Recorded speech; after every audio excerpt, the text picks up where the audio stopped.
Hi 3 Turtle fans, this is your friendly neighborhood double RPG here with another review based on the 2012 Ninja Turtles cartoon on Nickelodeon.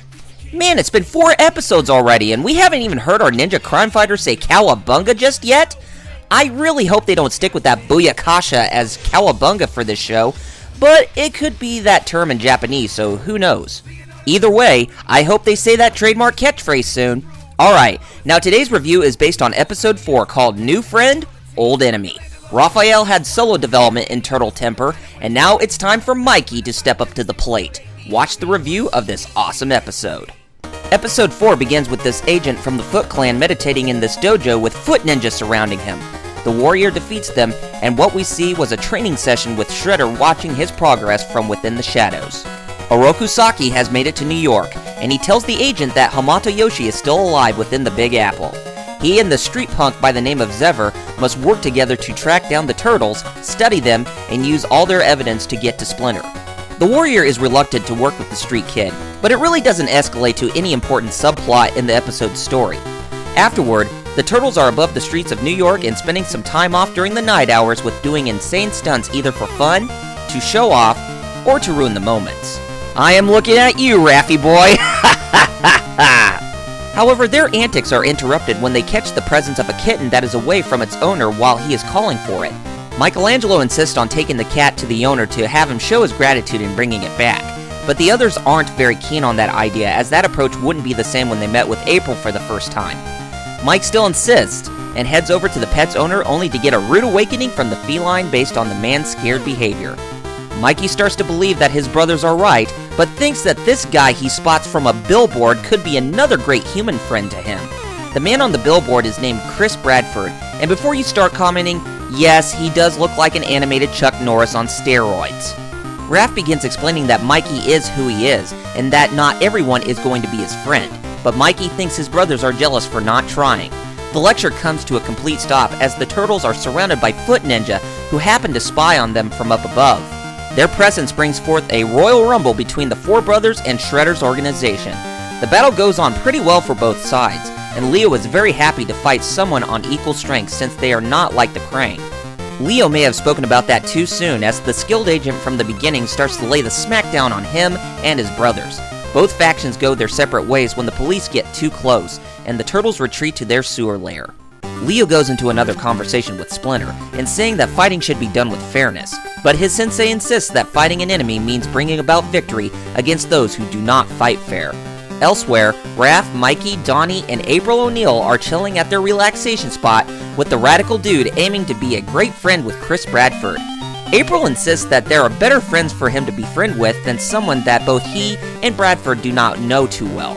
Mikey still doesn't go by the logic, and April tells him about social networking and how he can make a friend on the internet through this networking site that is supposed to be a fake ripoff to Facebook. Or is it supposed to be a fake ripoff to MySpace? Oh, I don't know. Mikey finds out that Chris is on the site, and he luckily becomes his friend. This motivates the young party dude to go find him and spend great time with him. Raph and April can't wait to see how this develops, as they both believe that Michelangelo has to learn the truth somehow. Mikey manages to find Chris, and they spend some quality time with the turtle being awfully giddy, and the martial artist feeling very awkward at this beginning friendship. However, this grows thin, and they start to warm up a little bit more, and he even teaches Mikey his signature technique, the Death Dragon. Leo and Don are surprised by Mikey's discovery of the technique after he tells them about it, and those two along with Raph decide to practice on the ability. When Splinter catches glimpse of what they learned, he forbids his sons to use that technique, as the Death Dragon does not symbolize an attack that is used for good, as it's an ability that was originated by his enemy, the Shredder. Realizing the facts, Leo, Raph, and Don come to the conclusion that Chris Bradford is the agent of the Shredder that fought them in the alleyway with the foot. This leaves Mikey at a very big disadvantage when Chris invites him for some man-to-man time, only to realize that he is ambushed by him and Zever. Mikey becomes very distraught when he learns the truth, but the turtles come and save him from being captured. Leo and his brothers make their way back to the sewer with Chris, Zever, and the foot ninja on their tail, but their actions was only a setup to ambush the enemy ninjas as they spend the remainder of the fight with Chris and Zever being 4 against 2. The brawl shows equal prowess between the turtles and the 2 agents, but the tides are turned when Mikey manages to get the upper hand on Bradford for his deception. the luck and skill manages to put the agents into an opening to be flushed down a sewer drain, only to be retreated with defeat. The Turtles arrive back to celebrate, but Splinter warns them that the Shredder knows that he is alive, and that their first battle against the Foot was only the beginning. Mikey is on Donatello's laptop, with him being even more depressed about his pride with trying to befriend other humans, but Raph comes over to console him, as well as telling Mikey that he is a great brother, and he deserves better friends than Chris. Mikey agrees, and he cuts his tie to the rogue operative to set things right. From there, the episode comes to a close. Now, the highlights of this episode turn out to be even better than what we've seen from the episode before. First of all, I gotta mention that this episode is the first time we got to see the TMNT fight against the Foot Clan, and the action sequences are very spectacular from the start to the finish of the episode's plot. Something that has been very iconic since the comics has started in this episode, and the display of action between both groups did not disappoint. Also, the whole start from basics concept begins to kick in again, and the character development for Mikey is a nice change of pace from the previous series when he tried to be a superhero, which I gotta admit was pretty corny. However, his eagerness to befriend with others other than April only taught him a lesson to not be so hasty and picking the wrong choices for those to recognize him. I mean, the whole concept where everything begins with trust is applied, but not everyone is going to react that way when something is completely different to their eyes. That is how the nature of an individual being really is. In a nutshell, it was a great lesson for Mikey to learn, since he is usually not the smartest in his band of brothers. Finally, I gotta say that Clancy Brown voicing Chris Bradford just scored another A+ from me with the voice cast.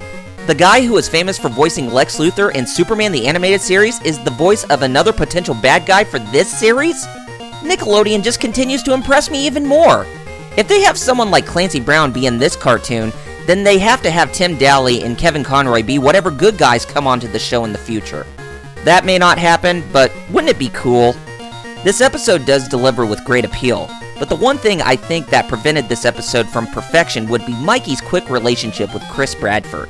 I mean, this process is another one of those things where everything is rushed to try and fit everything in the story, and I felt that the friendship between those two was way too fast. If this was something like a 2 or 3 part episode, then that probably would have had better value. But the quick pacing between the two when trying to build their friendship means that that plot point came down as bad writing.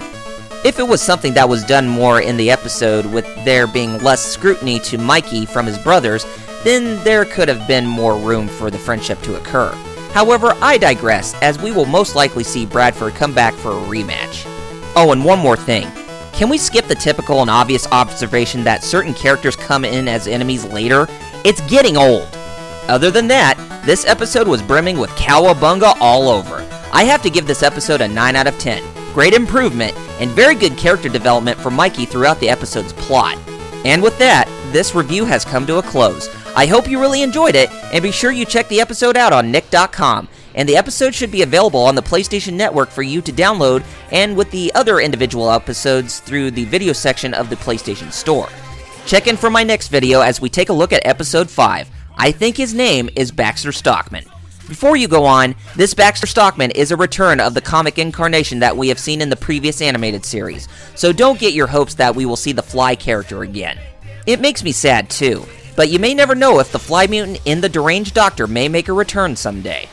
Anyway, take care of yourselves, and be sure to rate, favorite, comment, and subscribe for more content coming from me in the future, and more reviews from the upcoming episodes of this series will be on the way. This is RRPG signing off, and I'll see you next week. Ciao!